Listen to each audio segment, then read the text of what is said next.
신앙 고백 우리 하겠습니다. 나는 전능하신 아버지 하나님 천지의 창조주를 믿습니다. 나는 그의 유일하신 아들 우리 주 예수 그리스도를 믿습니다. 그는 성령으로 잉태되어 동정녀 마리아에게서 나시고 본디오 빌라도에게 고난을 받아 십자가에 못 박혀 죽으시고 장사된 지 사흘 만에 죽은 자 가운데서 다시 살아나셨으며 하늘에 오르시어 전능하신 아버지 하나님 우편에 앉아 계시다가 거기로부터 살아있는 자와 죽은 자를 심판하러 오십니다. 나는 성령을 믿으며 거룩한 공교회와 성도의 교제와 죄를 용서받는 것과 몸의 부활과 영생을 믿습니다. 아멘. 찬송가 302장 부르시죠.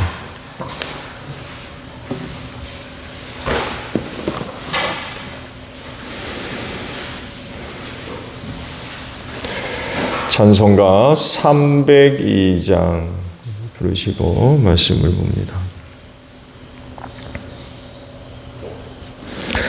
내 주 하나님 넓고 큰 은혜는 저 큰 바다보다 깊다.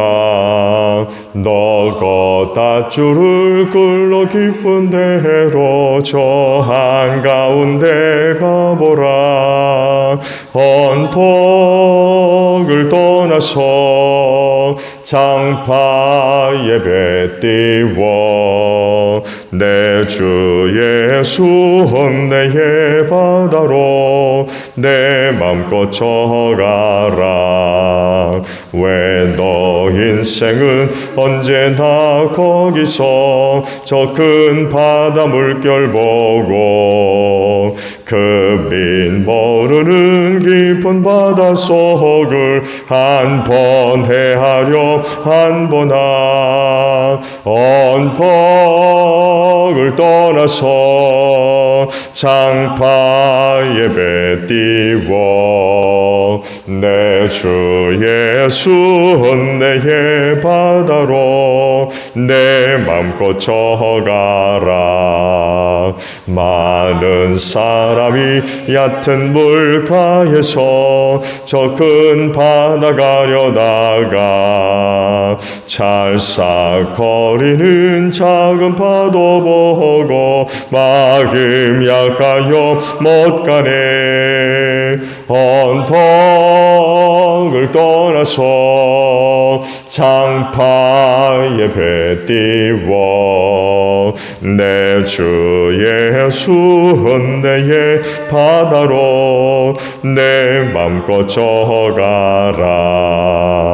자곧 가거라 이제 곧 가거라 저 큰 은혜 바다 향해.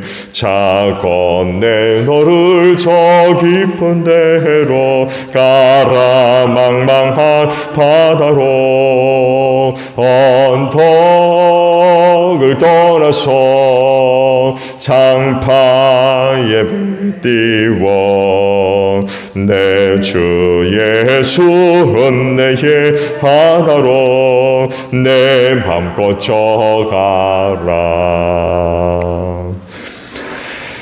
말씀을 봅니다. 창세기 29장 31절에서 마지막 절까지 보겠습니다. 창세기 29장 31절로 마지막 절이에요. 주님께서는 레아가 남편의 사랑을 받지 못하는 것을 보시고 레아의 태를 열어주셨다. 라헬은 임신을 하지 못하였으나 레아는 마침내 임신을 하여 아들을 낳았다. 그는 속으로 주님께서 나의 고통을 살피시고 나에게 아들을 주셨구나. 이제는 남편 나를 사랑하겠지 하면서 아기 이름을 르벤이라고 하였다. 그가 또 임신을 하여 아들을 낳았다. 그 속으로 주님께서 내가 남편의 사랑을 받지 못하여 하소연하는 소리를 들으시고 이렇게 또 아들을 주셨구나 하면서 아이 이름을 시므온이라고 하였다. 그가 또 임신을 하여 아들을 낳았다. 그는 속으로 내가 아들을 셋이나 낳았으니 이제는 남편도 별 수 없이 나에게 단단히 매이겠지 하면서 아이 이름을 리비라고 하였다. 그가 또 임신하여 아들을 낳았다. 그는 속으로 이제야말로 내가 주님을 찬양하겠다 하면서 아이 이름을 유다라고 하였다. 레아의 출산이 그쳤다. 아멘. 오늘 아침은요 31절 32절 두 절을 봅니다. 주님께서는 레아가 남편의 사랑을 받지 못하는 것을 보시고 레아의 태를 열어주셨다. 라헬은 임신을 하지 못하였으나 레아는 마침내 임신을 하여 아들을 낳았다. 라는 말씀입니다. 둘 사이를 놓고 그녀 둘 사이의 그 상황이 어떠했는지를 간단하게 이제 기록을 하세요. 남편을 두고 두 사람이 받은 그런 그 사랑이 달랐다는 거죠. 야곱은 원래 라헬을 사랑했고 이에 반해서 언니 레아는 그러지를 못했다고 제 말씀을 하십니다. 그렇지만 레아는 하나님으로부터 사랑을 받았어요. 그래서 아들들을 낳게 됐다고 쭉 기록을 하고 계시죠. 하나님에 관한 여러 가지 이야기 중에 하나가 공평하신 하나님이라는 고백이 있습니다. 불공평하지 않으시다는 거죠. 공평한 분이라는 거예요.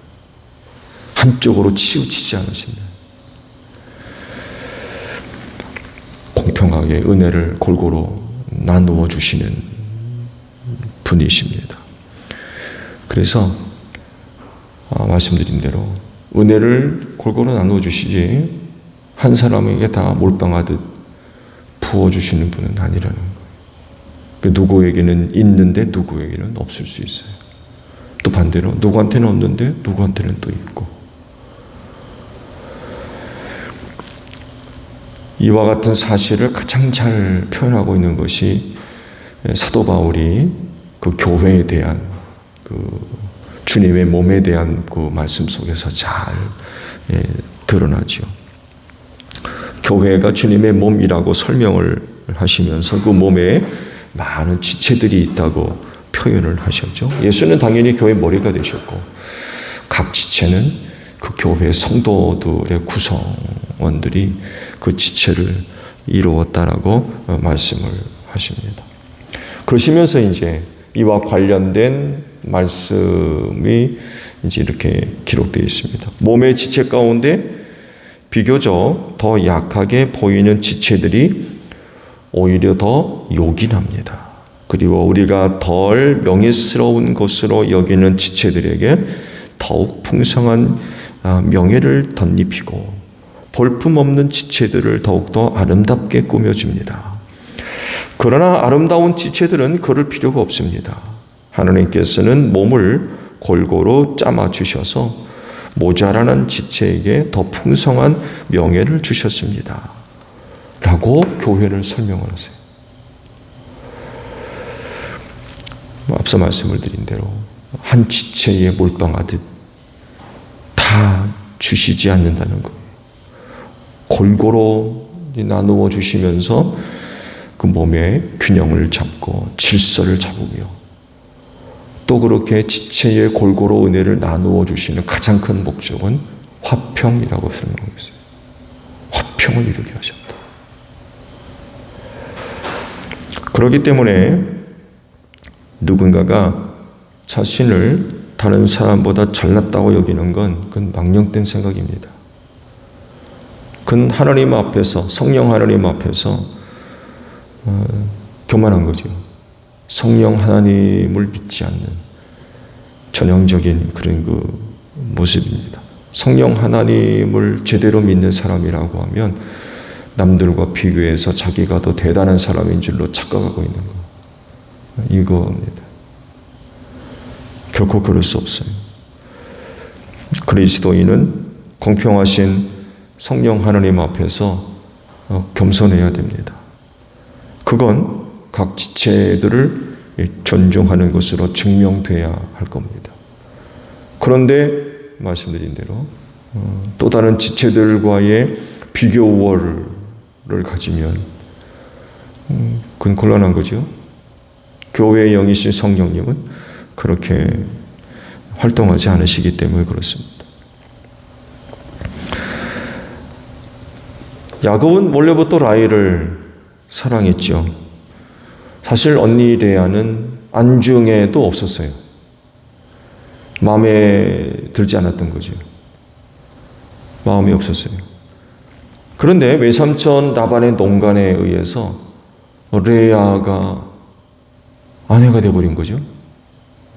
첫날 밤 라헬과 잔주를 하였는데 레아와 잠자리를 같이 함으로 인하여서 자기의 의도와는 전혀 다르게, 정말 전혀 다른 일이 이제 발생하게 된 거죠.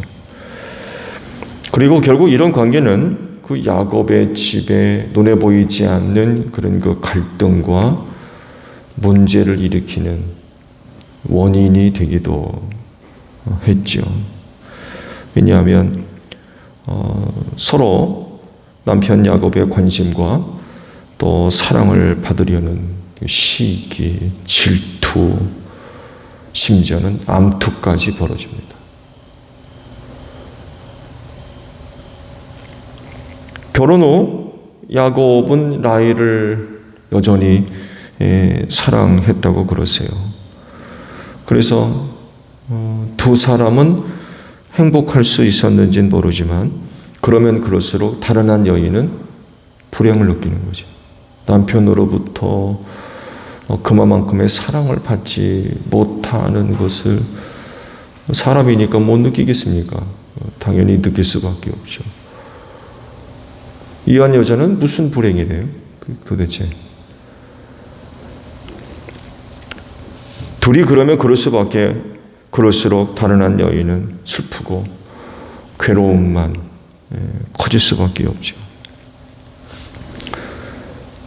하나님도 이걸 아셨나 봐요. 그래서 이 문제를 해결해 주시는데 레아에게 자녀들을 선물로 주셨다고 말씀하고 있죠. 야곱의 사랑을 받지는 못하지만 자녀들을 선물로 주심으로써 대신 위로받게 하신 거죠. 이렇게 됐다면 말씀에 되어 있듯이 라헬은 자녀가 없었대요. 대신 야곱의 사랑을 받게 하셨어요. 야곱의 사랑을 받지 못한 레아는 자녀들을 얻었지만 라헬은 야곱의 사랑을 받는 대신에 자식이 없어요.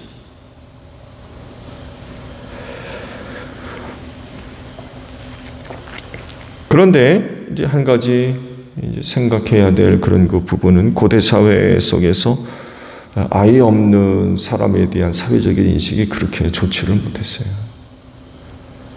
신의 저주를 받은 그런 그 사람으로 여겨졌기 때문에 사회적인 인식이 별로 좋지 않았습니다. 인정도 받지 못했고 무시당하는 거죠. 자녀가 없다고. 남편 야곱의 사랑을 독차지는 했지만 라헬은 그런 문제를 안고 있었어요. 말씀드린 대로 반대로 레아는 남편으로부터 사랑을 그렇게 많이 받지는 못했지만 아들들을 4씩이나 낳습니다. 그 당시로서는 아주 굉장히 사람들로부터 존중받고 인정받고 아마 레아, 라헬과는 전혀 다른 그런 그 사람들로부터의 대접을 받게 됐을 겁니다. 그런데요, 라헬이 아이 없는 것을 문제 삼아가지고 야곱을 들들 볶습니다. 자기도 아이를 좀 낳게 해달라고 들들 볶아요.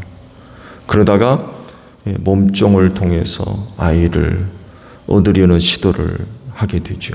결국 그렇게 해서 이제 라헬도 아이를 얻게 됐죠. 이런 경우 지금은 그런 경우들이 거의 없지만 고대 사회 속에서는 이런 일들이 비일비재하게 일어났습니다. 몸종을 통해서 낳은 아이는 그 여주인의 것이었어요. 그 아이를 낳은 여종의 자식이 아니었어요. 자기가 섬기는 여주인의 소유가 됐습니다. 그래서 이거 내 아들이라고 내 딸이라고 소유권을 주장할 수가 없었어요, 당시에는. 그렇게 해서 낳은 아이는 당연히 그건 여주인의 것이었습니다. 그래서 라헬이 자기 몸종을 통해서 자녀를 낳았고 그걸 자기 자식으로 삼으면 그 몸종은 주장할 수가 없는 거예요. 그런 식으로 해서 이제 라헬이 자녀 문제를 이제 해결하려고 했던 거죠. 근데 이제 이것도 문제가 되는 이유는 그 원인과 동기들이 순수하지가 않습니다. 정말 부부 사이의 사랑의 관계를 통하여서 얻어지는 그런 그 자녀가 아닌 시기와 질투 속에서 문제를 해결하기 위해 얻은 그런 그 자녀였기 때문에 이것도 역시 많은 그런 그 문제들을 발생시킬 수밖에 없습니다. 그렇지만 하나님은 그런 것들을 선용하셔서 아브라함에게 약속하셨던 많은 후손들을 내가 주겠다라고 하신 말씀을 이루는 수단으로 삼으시게 되죠. 인간적인 동기가 그렇게 순수하진 못하지만 그래서 발생된 그런 그 문제였지만 하나님은 그런 것들을 또 통해서 약속하신 것을 이루시는 그런 그 모습들을 또 발견하게 됩니다. 하나님의 은혜로운 그런 그 역사에 대해서 또 다른 그리스도인들과 비교를 한다든지 그 어떤 것으로 인하여서 시기하고 질투하는 그 다음 단계로 넘어가게 되면 미워하게 됩니다. 이런 일이 있으면 안 되는 거죠. 성경에도 말씀이 있듯이 주신 것으로 감사해야 돼요. 만족해야 돼요.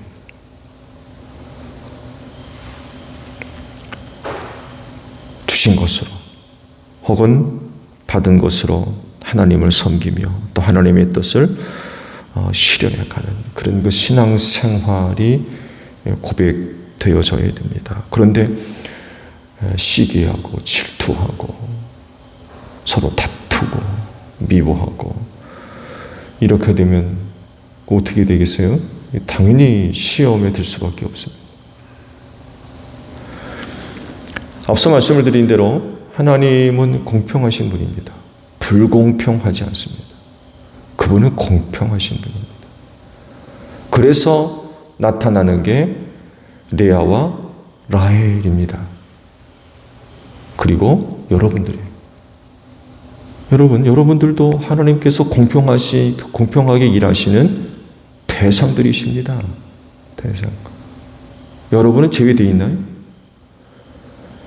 하나님이 공평하게 일하신다라고 하는 증거가 여러분들이에요. 그런데 하나님의 공평하심을 드러내려 하지 않고 그 어떤 것으로 인하여서 자꾸 시기하고 질투하고 그것 때문에 서로 미워하고 다투고 분열이 일어나고 이렇게 되게 되면 하나님이 과연 공평하신 분 맞아요? 하나님이 공평하다고 얘기할 수가 없죠. 그래서는 안 될 겁니다. 하나님이 공평하신 분이라는 사실을 여러분들을 통하여서 나타내세요. 드러내시고. 안 그런가요? 그러면 그렇게 사십시오. 하나님이 공평하시다는 것을 드러내도록 해야 됩니다. 근데 그러나 그럼에도 불구하고 앞서 말씀을 드린 대로 어떤 것을 두고서 시기하는 마음이 일어나고 질투하는 마음이 일어나고 경쟁하게 되고 비교하게 되고 이게 도가 넘어서게 되면 미워하게 되고 이렇게 되면 하나님이 공평하시다는 분을 나타낼 수가 없죠. 드러낼 수가 없어요. 이건 악한 거죠. 제거하십시오. 이런 것들은 빨리 제거되어야 됩니다. 그래서 하나님 앞에서 모든 그리스도인들은 다 똑같습니다. 결코 차별이라고 하는 건 있을 수 없어요. 혹시 차이가 있을 수는 있어요. 왜? 다르기 때문에. 그 주님의 몸인 교회를 사도 바울이 말씀을 하시면서 아름답고 그렇지 못한 것들에 대해서 하나님께서 공평하게 은혜를 입혀주시는 그런 그 내용들을 말씀을 받잖아요. 그래서 모든 그리스도인은 하나님 앞에서 다 똑같습니다. 다를 수가 없어요. 누구 더, 누구 덜 그럴 수가 없는 거예요. 근데 교회가 하나님 앞에서 다 똑같은 사랑받는 자녀이며 일꾼이라고 하는 사실이 증거되어야 되는데 사회적으로 갖고 있는 그 어떤 것 이런 것들이 교회 안에도 그대로 적용돼 가지고 이게 교회로서의 온전한 모습을 갖추지 못하는 그런 일들. 표면적으로 보게 되면 저 교회가 크다 어떻다 하는데 내면을 들여다보게 되면 이건 이게 도대체 이게 제대로 주님의 몸인지 확인할 수가 없는 그런 지경인 것들 많이 있습니다. 언제가 말씀을 드렸나요? 제 동기 하나가 이제 군목으로 있는데 지금 제대가 됐나 모르겠네요. 그 교회 이제 부대 안에 교회가 있으니까 신앙생활하는 분들이 이제 교회 그 부대 안에 있는 교회로 오겠죠. 근데 보니까 자꾸 사람들이 바깥에 있는 교회로 나가더래요. 이유가 뭔가 했더니만 교회 안에 눈에 보이지 않는 차별이 있는 거예요. 좋은 예로 그 교회 대대장이 교회 오면 와서 이렇게 보면은 부인도 대대장이더라는 거예요. 남편이 대대장이지 부인이 대대장입니까? 교회에 와가지고 대대장 노릇을 하는 거예요. 그러니까 그게 이제 시험에 들어가지고 그게 싫은 거예요. 그 영 바깥에 있는 교회로 자꾸 나가려고 그런다는 거예요. 사회적으로 갖고 있는 어떤 기준들이 교회 안에서도 그대로 나타나려고 하는 이런 그 모습들, 그 교회가 어떻게 되겠어요?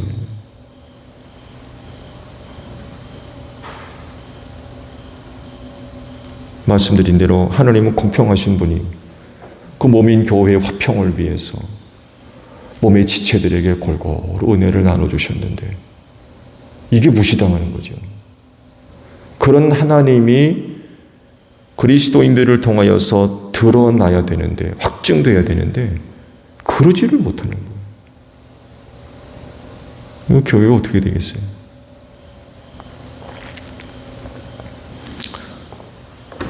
그래서 중요한 것은 주신 것으로 곧 받은 것으로 하나님을 기쁘시게 신앙생활을 바르게 해야 됩니다. 남에게 없는 은혜로 마음이 높아지면 안 돼요. 남에게 없는 게 내게 있다면 감사해야 되겠죠. 그러나 하나 잊지 말아야 될 것은 나는 다 갖고 있지 않다는 것. 그건 틀림없는 사실입니다. 다른 사람은 있는데 나에게는 없는 게 있을 수 있어요. 그게 하나님이십니다. 결코 한 지체에게 모든 은혜와 은사와 능력들을 다 주지 않으십니다. 골고루 나눠주십니다. 이런 부분들이 인정돼야 돼요. 존중돼야 됩니다.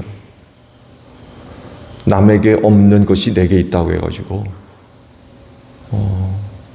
남을 우습게 여기는 그런 것들로 인하여서 높은 마음이 되어지는, 이렇게 되면 안 됩니다.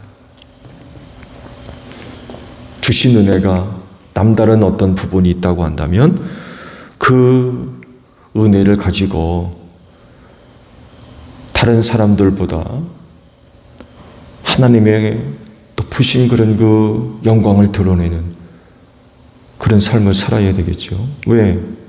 남들에게 없는 것을 나한테 주셨으니까 그걸 갖고 그 부분에서, 그 사역을 통해서 하나님께 그 영광 돌리도록 해야 돼요. 근데 그것으로 인하여서 마음이 높아지면 안 되는 거죠. 하나님은 공평하신 분입니다. 리아와 라헬을 통해서 그대로 드러나셨어요. 사랑받지 못하는 대신에 아들을 넷씩이나 주셨습니다. 근데 라헬은 남편 야곱으로부터 많은 사랑을 받았지만 무지하였어요.